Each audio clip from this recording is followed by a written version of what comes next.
Phillip with DG Phillip and Associates on Workforce Wisdom Wednesdays. What is your potential? What's the potential of your current workforce? Do you underestimate the potency just lying dormant in your people that just might be the edge you've been looking for towards excellence in the workplace? All people have potential. Are you helping those already in your workforce tap into it? On Wednesday nights, the Wednesday nights are special to me. For the past year, what began as really a gathering of just 2 people coming together weekly has now turned into 8 people. We come together to dive deep into discussions that are not often heard anywhere else. These are challenging and meaningful discussions centered around just 2 topics. How have you experienced or grown in leadership this past week? And secondly, what has God been saying or doing in your life over the past 7 days? That's it. But our time will typically go on for the next 3 or 4 hours.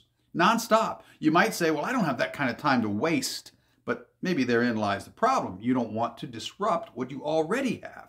When you avoid disruption, you delay or you even prohibit the proactive changes that need to be made. The age group is from the 20s into the 60s, and we have each decade represented through that group. The most often heard comment is, I never have these types of deep, meaningful, and life-changing discussions with anyone. To a man or woman, we can't wait until the following Wednesday. To me, one of the most interesting conversations that we've had over this past year or two on Wednesday was centered around potential. The question that was asked is, what is your potential? And the first sound heard was crickets. You know, silence, introspective thoughts going on and heads being bowed. Nobody wanted to be first because most of us really didn't know. We didn't know our own potential.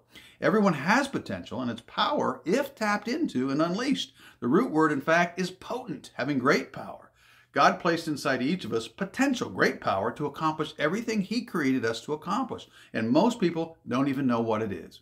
Our group determined this, that it was easier to see others' potential more than it was to see our own. A conclusion was that a great leader will identify someone else's potential and share that insight with them, the wisdom they need, and provide them with the time, tools, and resources to be able to do more than they believed and give your workforce the boost it needs.